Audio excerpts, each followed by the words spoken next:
This is Taking Stock on Bloomberg. I'm Pim Fox. Now, the challenge, finding new sources of energy within the United States. The country is rich with natural gas, and companies are trying to take advantage of the demand to expand their exploration using new technology. My guest, Nicholas Atencio, he is the chief executive of Mainland Resources, a natural gas exploration company. Good to have you with us on Taking Stock. Thank you for the opportunity. Explain a little bit for those that don't know about Mainland Resources. What is the business model? Because it's as much about acquiring acreage that is potentially going to bubble up with natural gas as it is to actually drill for it. Yeah, absolutely. Mainland Resources is a publicly traded company. We trade over the counter bulletin board. We're headquartered in the Woodlands, Texas. Our business model has been, and we started in 2008 by acquiring acreage in DeSoto Parish, Louisiana. Developed a very successful Haynesville field, and at the peak of the Haynesville value perception, we sold it and kept a lot of acreage above the Haynesville, which now underpins our market cap, our current market cap.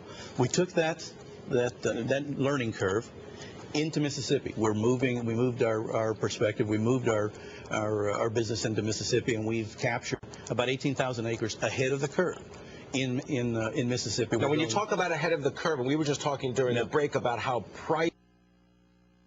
You know, we talk about things that people use, whether it's gasoline or coffee or whatever it is.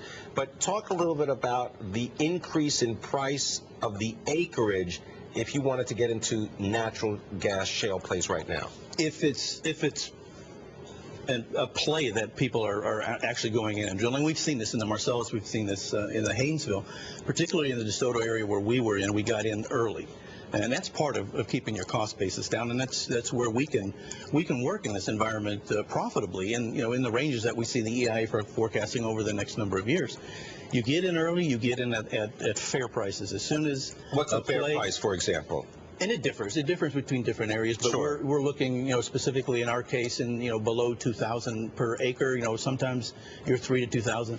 You start seeing when these plays start developing, $20,000 an acre. When you're looking at a 640-acre unit to have a permit to drill one well, you can do the numbers on it and see what your sunk cost is.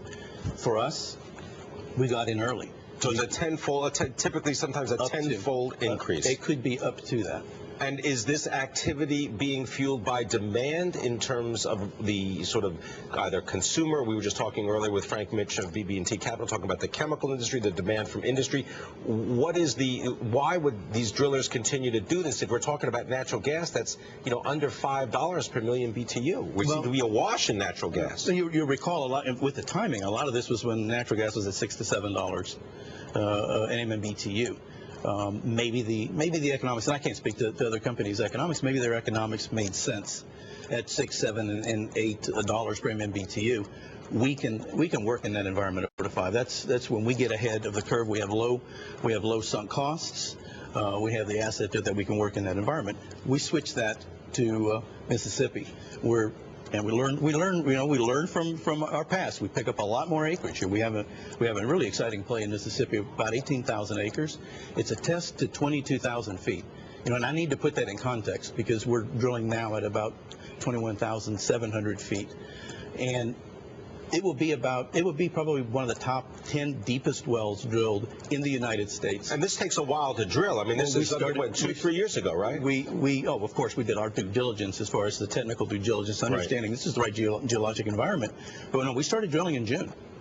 In June? In June, we'll be at total depth within approximately 160 days. Now, what about the environmental issues having to do with shale drilling and the fracturing technology? Because that's always been a consideration. You have that in places like Western Pennsylvania, even Certainly. in New York State. What do you think is going to happen? Well, I look at it both from the perspective of our shareholders, if you will, or the people that we have to make sure that we take care of are the landowners.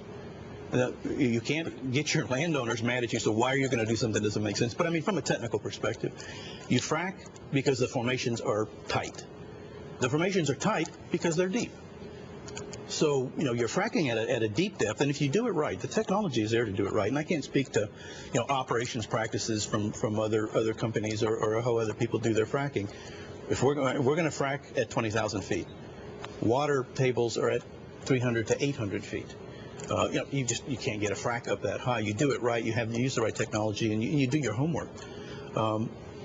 Fracturing should be pretty safe. All right, we're going to have to leave it there, but I want to thank you very much, Nicholas Atencio, the Chief Executive of Mainland Resources, giving us a real ground's eye view of what's going on in Mississippi now, a new play in the idea of fracturing technology and extracting natural gas from those shale plays. Thank you very much. Appreciate it. All right, coming up.